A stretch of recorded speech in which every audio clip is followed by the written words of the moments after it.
Welcome to Cam's Cops Our Stories, the podcast series that delves into the unseen world of policing. In this episode, we're joined by Detective Inspector Lindsay Harbour, who talks to us about the process involved in investigating sudden deaths. From the methodical search at the scene to those telltale signs that something isn't as it seems, Lindsay explains what officers are looking for and the role they play in determining the circumstances of somebody's death.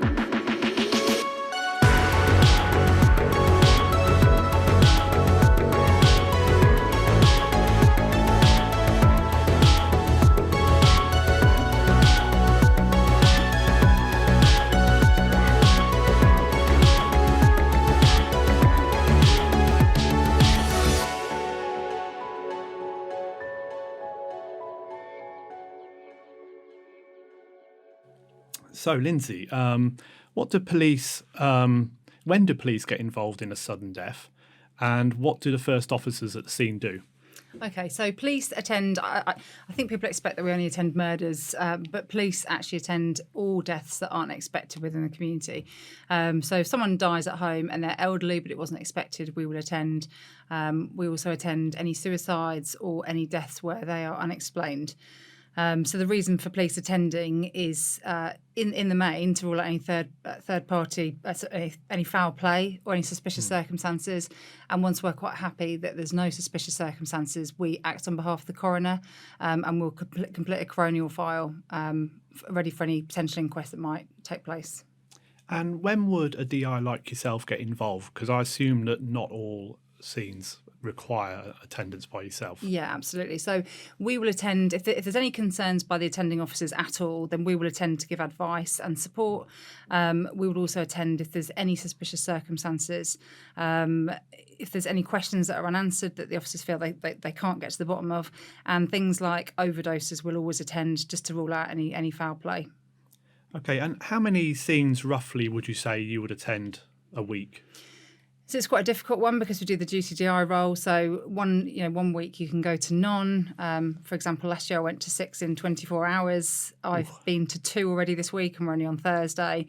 So it can completely depend. There's just no answer to that one, really. 6 in 24 hours, that is some demand. What's that like for you over that period of time? It is very demanding. It's emotionally draining.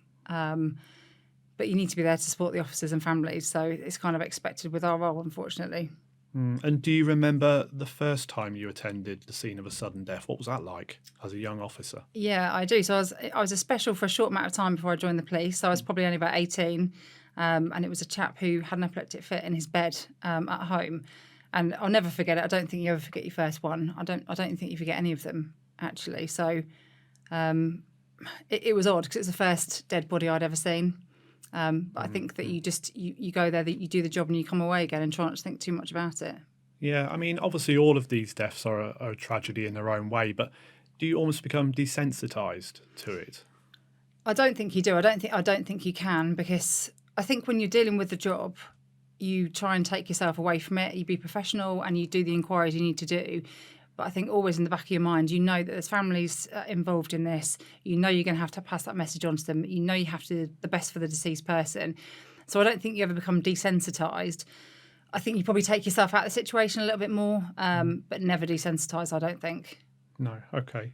And at the end of a 24-hour period where you've attended multiple scenes... Like this week? Yeah. How do you switch off at the end of the day? Because you must put your head down at night and have these scenes going through your head, or do you get used to that side? Yeah, I don't think you get used to it. I think you learn to cope with it. I'm a busy mum of 2 lads. There's a lot of football that takes place, a lot of trashy TV. And I think I'm so busy out of work that I just I push it to the back of my mind until the next day. And I assume lots of this you can't really discuss with your children or... Yeah. No, my children aren't interested anyway in what I do. No. But no, you definitely can't discuss it with people. And do you have to think about your welfare? Yeah. Because obviously this, I think most people out there would probably be thinking this would get them down quite a bit if they were doing the same job. Yeah, I think you do. And with experience, I think you do learn to deal with things, but we do have things. We've got TRIM, so trauma risk incident management. So if you go to a particularly traumatic incident, we do get referred to TRIM if you want it for any sort of counselling. We've got wellbeing champions you can speak to and colleagues. So there's always support there. But again, I think you just learn to deal with it. My biggest concern when I go to a job, I've been in for 22 years now, so I have seen a lot, I've dealt with a lot, and I can deal with it myself. But my biggest concern is the officers that are there and their welfare. So it's really important to check in with them to make sure that they're not struggling. Yes, yeah. Is there anything personal that you do? I mean, exercise or just playing with your children? Or No. Any tips? I've got a dog that I walk. A glass of wine? Sometimes. A glass of wine every now and then. Yeah, absolutely. Yeah. And just going back now to when you first got into this job, have you always wanted to be a police officer and particularly a detective, or was it something you moved into? Yeah, I wanted to be in the fire brigade. Really? And I didn't get in, so I thought, well, what next? So I applied for the police, and the rest is history. I think a lot of people are career detectives. They decide early on that's what they want to do. Very much for me, I love police and I like helping people. So for me, it was never about being a detective. I just kind of fell into that, really, and I'm just happy in the role I'm in now. Yeah, and I mean, what would you say to people out there who are maybe considering policing as a career? I would say do lots and lots of research, know exactly what you're signing up for. A lot of the recent recruitment we've done, it's clear people that are coming in aren't really sure what they're going to be dealing with. I think people need to be aware it is traumatic, it does impact on your personal life, and just do the research, really. But it's a great career. I would recommend it to people if they were looking for a job that's going to help people with some variety. There's jobs within a job that you can apply for. So you can be a detective, you can go to traffic, dogs. So it is a good career. Yeah. And was there anything in particular that inspired you? Some people say it was a family member. Some people say it was, a TV program. Was there anything in particular that inspired you to become a... I hate to be that person, but no. No? It was just because I didn't get in the fire brigade. Yeah. I mean, I'm quite happy it went that way because I love my job. But no, it was never for me. Yeah. So just going back to scenes of crime and particularly sudden deaths, obviously people would have all seen the depictions on TV. There's not a night goes by when we don't have some kind of detective drama on. How does real life compare to those TV depictions of a sudden death and a investigation? Yeah, so dramas are very much a drama. It is very rare. Some of the jobs you see where someone's died, it's very rare that they depict anything that's not a murder anyway on TV because it wouldn't be interesting, I don't think, as a drama. But the things that make people laugh are when you have, for example, a high-ranking officer in an interview with someone, which isn't necessarily the case. So I think I do think they're quite good. I think they draw the line quite well with the sensitivity as to how we attend jobs, and I think they do depict it relatively well now with officers attending, crime scene tape in place, scenes of crime, en route. Yeah. So I do think they do quite a good job. Not necessarily accurate, no, but it's not too far off. Okay, and is there a process that you go through at a scene, just to be methodical? Yeah, absolutely. So I always keep an open mind when I go to a scene, and there's regularly jobs that I go to where you'll hear something on the radio, and you as you're driving there, you've got a thought process to what you think might have happened. Your phone's constantly going. I tend to do checks on intelligence before I leave, so I know exactly where I'm going to find out a bit about the person, about the location, to see if we can kind of get a picture as to what might have happened. And then I always attend the scene, get a briefing from the officers to find out what we know so far. And if there's if there's someone in situ in an address and we don't have to be concerned about anything, so the officers have been in, they've searched, there's no other people there, I will wait for scenes of crime to come before I go in, so that if there are any suspicious circumstances, we're not going to ruin our crime scene. But I always work with the building blocks, so looking at scenes, evidence, who's our deceased, if there are any suspects.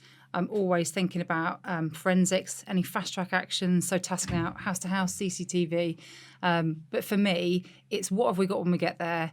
What do I then know as the inquiries are coming in? And then reassessing it and starting again until we kind of get to the bottom of what might have happened. Yeah, and just you mentioned forensics. How important is forensics today?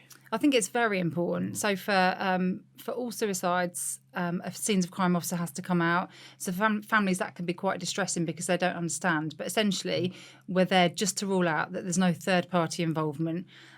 We do have mercy killings where someone might be terminally ill, for example. There has been in the past across the country suicides that haven't been suicides. They've been covert murders that have been made to look like suicides. And I think certainly for families and for us, it's really important to know exactly what's happened. So forensics is really key, even if it's just taking photographs of the scene and documenting that for the coroner for any inquest. That's interesting, covert murders. Obviously, many sudden deaths will be non-suspicious. But what type of things would set alarm bells ringing if you were at a scene? So I think it tends to be around what we know about the people. So if you've got any domestic history within the household, that would initially raise some red flags for me. When they were last seen, the state of the house, any injuries that the person might have, because some injuries come naturally. There might be some blood pooling, there might be some bruising, but any particular markings to the body, they might cause some concern for us. Yeah, okay. And on a similar theme, are there times when things appear to be suspicious but turn out not to be? Are there any cases you can think of where we've had that? Yeah, so I have had a couple, and one certainly sort of within the last 24 months, I had an incident where a person was found deceased at their home address. They had quite a few stab wounds. The property was insecure. So on first glimpse and sort of briefing from the officers, you think, oh God, this is awful. It sounds like it's going to be a murder. Yeah. But like we were saying about the initial assessment of scenes and getting the information, and the scene will present to you what has happened. And actually, I think it is a bit cliche, but the thing you think has happened is normally what has happened. Right. So, for example, with this one, albeit there was numerous stab wounds, and it did depict on the face of it a murder scene, when you look at all the history of someone with mental health problems, numerous suicide attempts, a lot of self-harm, some significant self-harm, the picture comes together and you realise actually it's not as it seems, and that was tragically a suicide. Yeah, that's clearly a case where keeping an open mind absolutely is key. On the other side, are there any times when you've had a death that appears to be non-suspicious, which has then turned out to be suspicious? I mean, I haven't personally, but I know they have happened. There has been a couple recently where there has been some suspicious circumstances, not necessarily a murder, but there's some circumstances that have come to light that might be suspicious. But again, I think these are the cases where if an officer attends and they're unsure, they'd call a DI and we would come out and we'd assess what we've got and try to get to the bottom of it. Yeah, so that's the guidance for officers. Call a detective rather than necessarily recognising the scene as being suspicious themselves. Yeah, I think any suspicions whatsoever, the officers will contact us and we will attend always. Yeah. So are there any rules that you stick by, any sort of golden rules, such as not jumping to conclusions? You've mentioned that already, but are there any others that you stick by? I mean, I think for me, like we've already discussed, it is letting the scene tell the story. So I never jump to conclusions, just keep an open mind at every job and just keep on thinking about your decision making. And as the evidence comes in, review what you've got, review what you've already been told, and then come to the conclusion. So yeah, for me, it is very much about keeping an open mind. Yeah, and there must be a lot of pressure there at the start because, as I understand it, there's a golden hour when you really need to gather evidence. Yeah. Is that how it feels? It does, very much so. And only this week when I turned up to a job, I had a couple of detectives with me and I said, I got there's police cars everywhere, there was the ambulances there, and the pressure you feel, because I've been there as a PC myself many, many years ago where a detective arrives and you think, oh, thank God they're here. We can relax a little bit now because they'll take over. So you do feel that pressure that everyone is waiting for you to turn up and sort of take over and make the decisions. So it can be quite a pressurised environment. But again, I think as long as you're meticulous, as long as you're looking at the evidence and you take the time to gather what you've got, gather your thoughts, I think it always turns out all right in the end. It sounds like a tough job. What keeps you? What motivates you in the mornings to come in? I love my job. Yeah, I do deal with a lot of sudden death, and don't get me wrong, it does have an impact on you. I mean, I am very aware of my own mortality in the last 24 months. The amount of suicides have gone toward deaths, as you get older, I think you do start to panic a little bit that this could be you. But I think that really motivates you because you think you just want to do the best for the family and do the best for the person that's died, and just make sure you get answers for people, because there's nothing worse than leaving a scene or leaving a death and families not knowing what's happened. So for me, that is my motivation, especially in this realm of work. Okay, well, thank you very much, Lindsay, for spending this time with us today and enlightening us on sudden deaths. Thank you very much. Thank you for listening to Cams Corp's Our Stories. If you enjoyed this episode, subscribe to our YouTube channel, where you can find new episodes and previous series. To keep up to date with the Force's latest news, follow us at Cams Corps on Facebook, Twitter or Instagram.